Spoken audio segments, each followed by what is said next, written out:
As I went down to the green room area, cameras pointed at both of those guys, and we have a camera with Embiid, and here's Adam Silver. With the first pick in the 2014 NBA Draft, the Cleveland Cavaliers select Andrew Wiggins from Toronto and the University of Kansas. The jubilation of Andrew Wiggins. Last year, Anthony Bennett said that perhaps Canadian players would go back-to-back at #1 consecutive drafts. And there you have it. Hopefully, that is the start, what you just seen, of a brand new era of Cleveland Cavaliers basketball as they selected Andrew Wiggins with the #1 overall pick in the 2014 NBA Draft. Hello everybody and welcome to a brand new edition of the Cleveland Sports Report. Of course, I am your host, Nick Brolis, so thank you for watching. At the bottom of your screen, as usual, you can see my Twitter handle, @mbrolis, so you can feel free to tweet at me your opinions and whatever else you feel like saying, and email me, nickbrolis8404@yahoo.com. Me, for one, I know I told you guys the last two shows, I preferred Jabari Parker, but I was happy with either one. And let's be honest, how many times since LeBron left have the Cavaliers been in a win-win situation? Because they haven't been in many.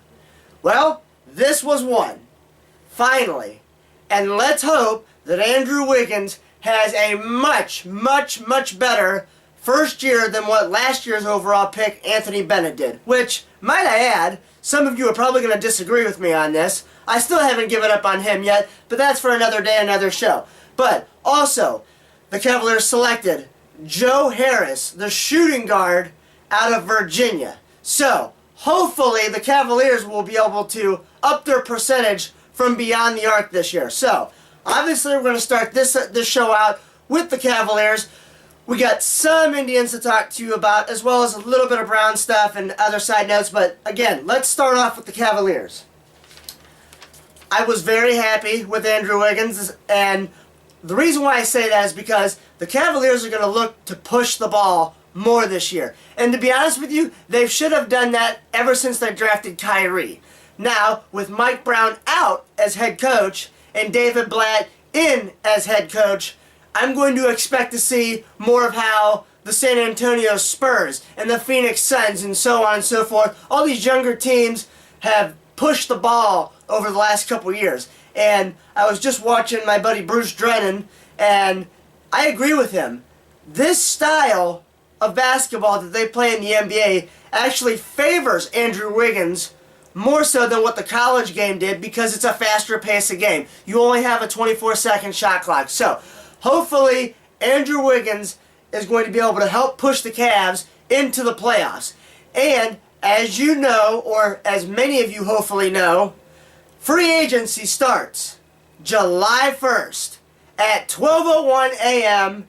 So it's going to be very curious to see who signs where.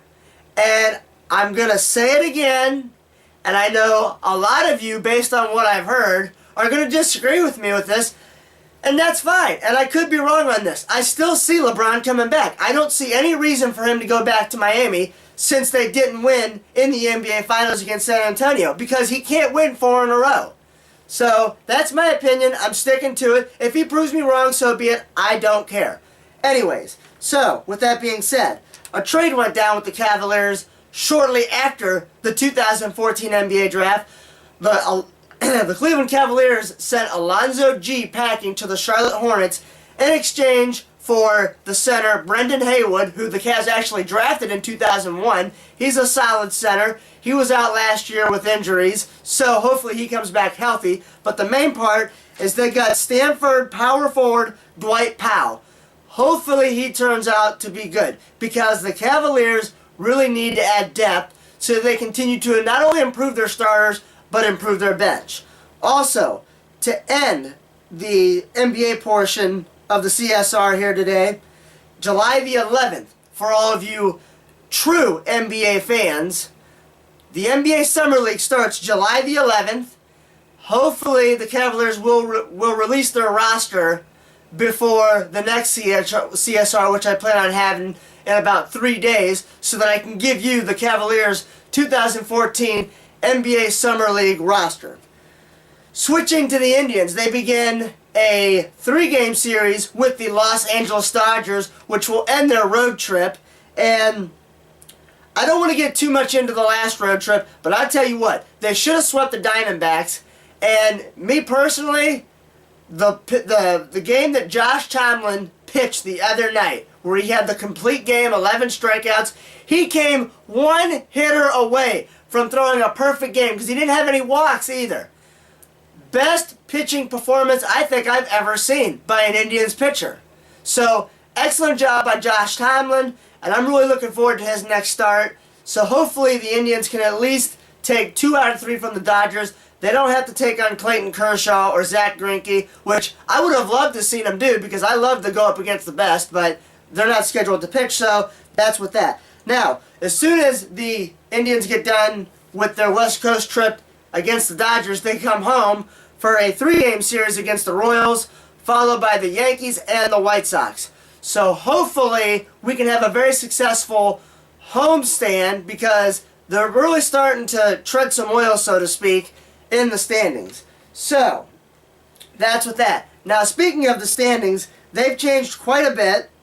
And starting off, obviously, here in the American League, you have over in the East, the Blue Jays are in first place by a game and a half over the Baltimore Orioles with a record of 45-39, followed by the Orioles with a record of 42-39.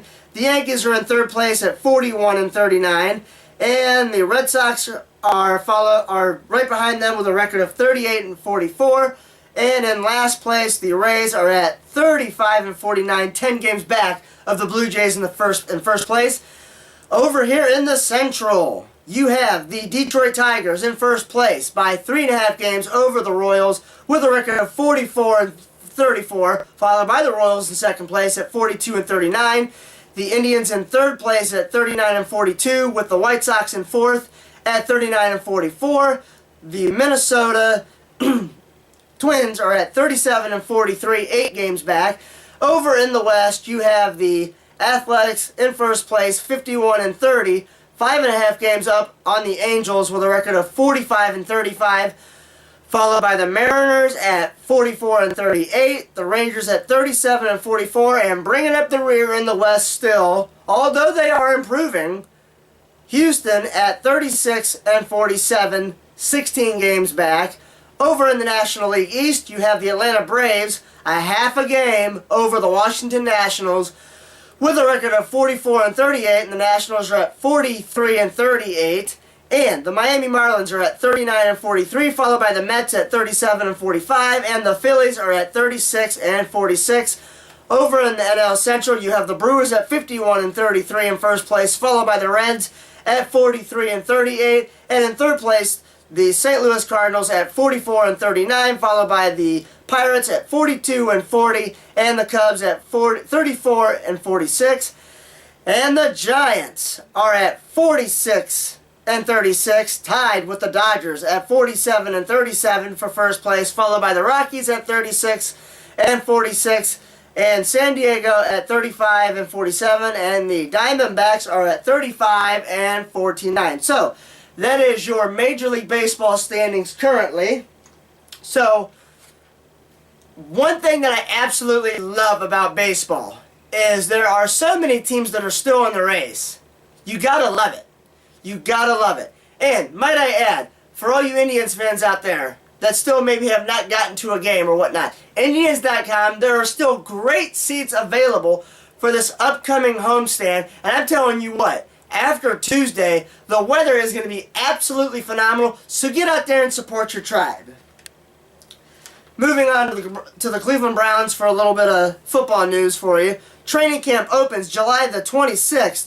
It is open through August the 15th. Family Day, again, will be out at InfoCision Stadium Saturday, August the 3rd. And it will be from 11:30 to 2. Again, Browns fans, or just a general NFL fan, if you are looking to get out and see the Browns in a scrimmage, get on to clevelandbrowns.com. You'll have all your info on how to register for training camp, because this year you do have to register for a training camp. And finally, the CSR side notes brought to you by my buddy Andy Bruno, Barry, Casey, and Dan at Cafe 80s. Their show, July the 18th, which is a Friday, out at Panini's in North Canton. Please feel free to come out if you enjoy the 80s music or just live bands. It's a great time. I promise you, you will love it. Here are your CSR side notes. The Oakland Athletics, and you might gonna laugh at this because I've heard the national pundits say so much about how terrible of a stadium the Oakland Coliseum it is to watch a baseball game or football game, regardless. It's terrible to watch a game there. So get this. The Athletics actually just signed a 10-year lease to put them in that same stadium for another 10 years, 2025. Have fun with that. Also, as I told you earlier, with the NBA news and notes, this is what I'm going to add to that as a part of the CSR side notes. As you know, Carmelo Anthony opted out. He's planning on going elsewhere, as far as we've been told. So here are the hot teams that are going after Carmelo Anthony.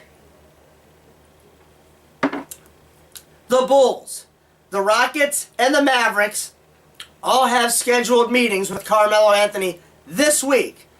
Next week, Carmelo Anthony is scheduled to visit with the Lakers. He hasn't rolled out a meeting with the Knicks completely, but he wants to test free agency. Also, the Miami Heat are rumored to be interested in him. I don't know how they're going to pull that off. So that's going to be curious to see where he lands. And again, free agency starts July 1st, 12:01 a.m. And yes, there will be some deals that are done at 12:01 a.m. I believe that there will be. And finally, Jason Kidd is going to the Milwaukee Bucks to be their head coach, as they fired Larry Drew earlier. The Bucks send the Brooklyn Nets 2 second-round picks as compensation for Jason Kidd. Don't know why he went there. I mean, I realize they got the second overall pick, Jabari Parker, there. Be honest with you, I don't even know how the Milwaukee Bucks even have. I don't even know how Milwaukee has a basketball team. Only when they're doing great do they fill up 3/4 of that arena, which is the Bradley Center. So, thank you once again for joining me, Nick Brolis, here for this latest edition of the Cleveland Sports Report. And before I go, I just want to let you guys know that on my next CSR, I will be having the training camp dates openings for most of the teams, if not all, depending on time constraints. Because just so you know, the reason why I keep saying that is because YouTube does not like me to go over 10 minutes. So that's why I have to shorten this within 10 minutes or less. Hopefully this is. And I will be having with you the training camp openings for most, if not all. And also, one quick thing just to let you guys know about. I will be having a 2014 college football preview in the coming weeks for all you college football fanatics. As soon as I get my Phil Steele College Football Preview 2014 magazine, and I can go over it, look over it, because I want to know what I'm talking about. So, for all you college football fans out there, I got you covered. So, thank you for joining me, Nick Brolis, for this edition of the Cleveland Sports Report. Have a great week, everybody.